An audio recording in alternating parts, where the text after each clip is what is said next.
I had to control my ego so that my ego did not control me.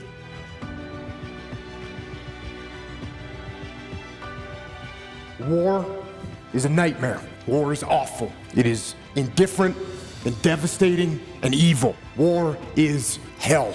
But war is also an incredible teacher, a brutal teacher, and it teaches you lessons that you will not forget. In war, you are forced to see humanity at its absolute worst, and you are also blessed to see humanity in its most glorious moments. War teaches you about sorrow and loss and pain, and it teaches you about the preciousness and the fragility of human life. And in that fragility, war teaches you about death. But war also teaches you about brotherhood and honor and humility and leadership. And unfortunately, war teaches you the most when things go wrong. Jocko Willink is an ex-Navy SEAL, now motivational speaker, and he tells people how not to get depressed and how to get your life in order. He says that life is precious and fragile, and you learn the most when things go wrong.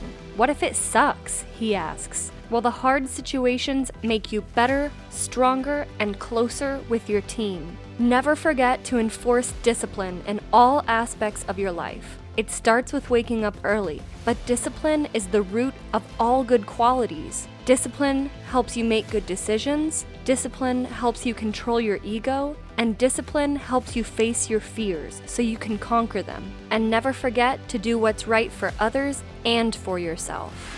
It's about this far in my mind. It's like a switch that I can reach back to at any point and say that the worst possible day that you have on this base isn't 15 minutes of the pain that the guys felt at the Chosin Reservoir, at Normandy, at Gettysburg. So we go through stuff. You know what? Whenever I face anything that's challenging, whenever anything sucks, I like it. It's gonna make me tougher. It's gonna give me a good story to tell. It's gonna toughen my mind. It's gonna bring us together as a You know what military training is? You know how they form a bond in military groups? They make you do stuff that sucks. That's what they do. What's boot camp? It's a suck fest, right? And guess what? Oh, they wanna make you a little bit tighter? You go to airborne school. Airborne school sucks. They wanna make it a little bit tighter. What are they gonna do? You spend a special forces school. It sucks. And then what happens? What's the tightest group of military people? What makes a group of military people the tightest? Combat.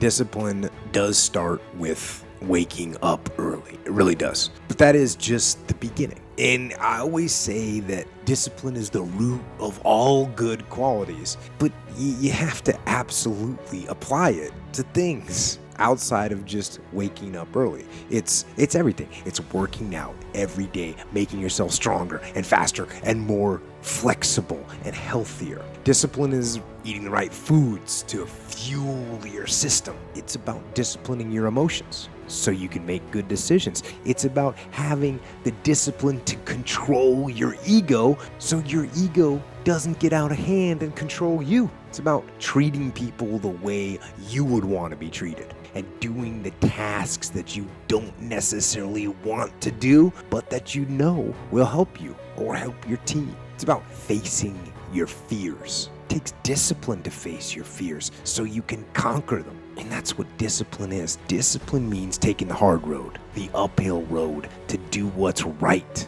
for yourself and for other people. What's beautiful about a 20% solution is it's not a solution at all. The holes are so easy to see that when I point them out to him, I say, hey, this is wrong, and by the way, this doesn't look good, and here's what will happen if we do that. Can you take this, reformulate it, and come back to me with a better plan? And he learns those lessons, and he comes up with a better plan. Now he brings me an 82% solution, and we can execute his plan, which is what I absolutely want as a leader. So as often as I can, I'm letting my subordinates lead. And you know what the number one thing that stops people from doing this is their own personal insecurities as a leader. Because I get afraid that if I take Jared's plan and go execute it, people will disrespect me as a leader. They'll think I don't know what I'm doing. when the exact opposite is true. Think about it. If Jared comes to me with a plan and I say, hey, no, we're using my plan, does his respect for me go up or down? It goes down every single time. And the worst thing that I see, and I see it in business all the time, I see it in families all the time, I see it in life all the time, is Jared comes to me with a 90% solution and I have a 90% solution and I say, no, Jared, we're gonna do it my way. And he says, no, Jocko, we should do it my way. And I said, no, we're doing it my way. And he says, no, we should do it my way. And finally I say, I'm the boss, you shut up and do what I told you to do. And you know what he says? Fine. Thank you for watching, and please don't forget to like, comment, and subscribe.